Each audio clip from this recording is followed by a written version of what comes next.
Hey kids, Mr. Victor here. I have a new book for you today.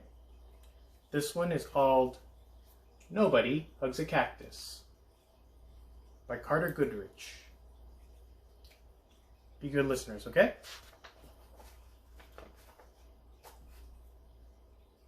Hank lived in a pot. The pot sat in a window. The window looked out at the empty desert. It was hot, dry, peaceful, and quiet. Just the way Hank liked it. That's Hank there. He's a cactus.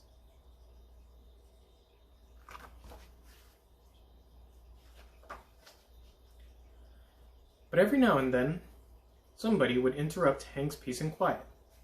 "Hi, Hank," Rosie the tumbleweed called out. "Isn't it a beautiful day?" Hank ignored her. He just wanted to be left alone.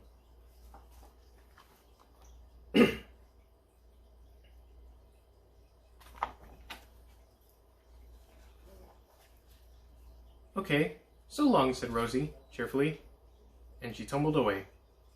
Hank was happy again.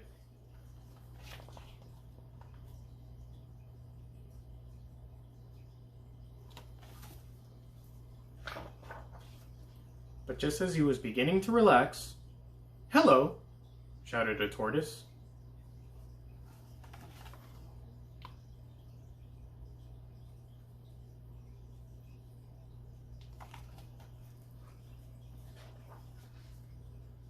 "Private property!" yelled Hank. "Keep out!"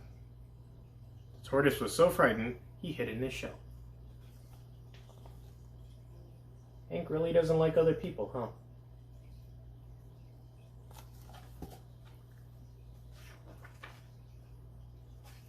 Hank was still yelling at the tortoise when a jackrabbit dashed by. "Hiya, Prickles," she shouted. "My name isn't Prickles," Hank yelled back. "And stay out of my yard."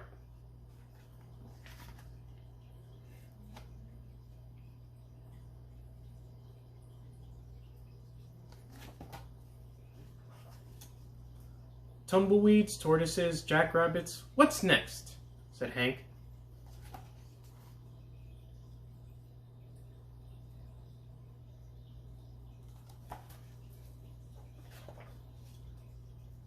A coyote came lopping by.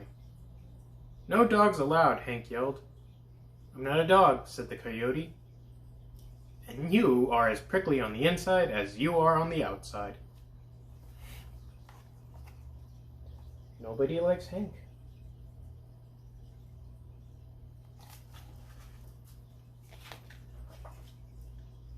Before Hank could yell back at the coyote, the cowboy strode past. "Keep off the grass," shouted Hank. "What grass?" said the cowboy. "Seems to me somebody needs a hug. Too bad nobody hugs a cactus."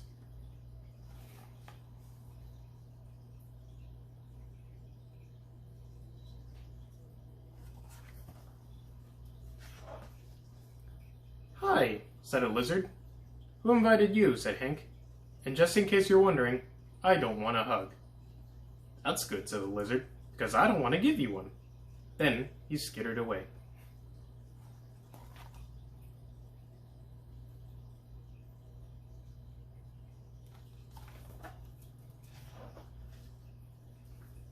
An owl landed on the roof. "If you're looking for a hug," said Hank, "well, I guess I could give you one."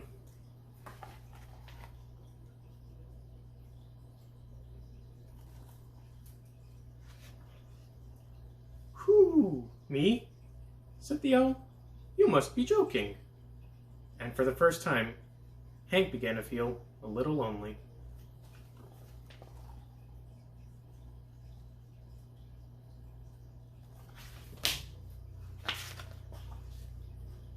The next morning, Hank was feeling more sad on the inside than prickly.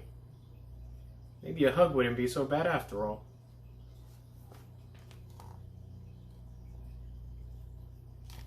Even cactuses get lonely. The wind began to pick up. An old cup blew by and stuck to Hank's face. His arms were too short to get it off. "Oh, great," said Hank.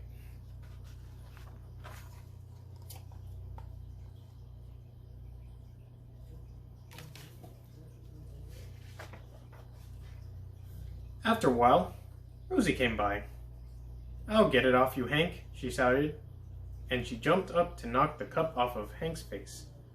Then she tumbled away.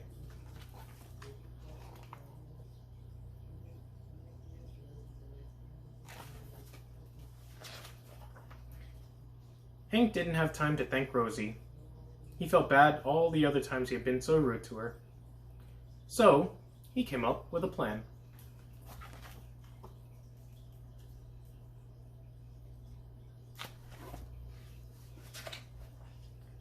Hank decided to grow the best flower he could, and then give it to Rosie as a thank you gift. It took days, but at last it was ready.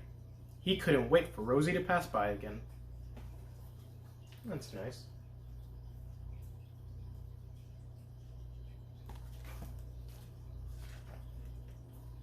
When at last she finally did come bouncing back, Hank held out the flower. "Look, Rosie," he said, "I grew it just for you."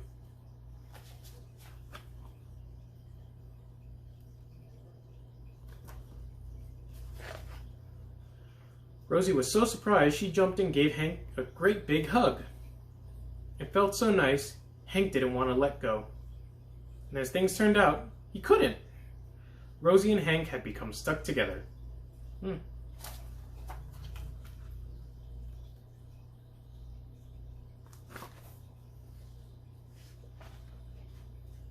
But they didn't care. After all, it's better to be stuck in a hug than stuck all alone.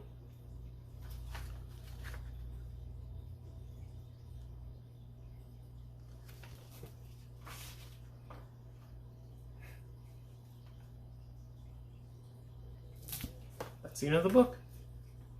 I'll have another story for you all tomorrow, but until then, kids, remember, eat all of the food on your plate later, drink lots of water, wash your hands, and be good listeners to your parents, okay? See ya.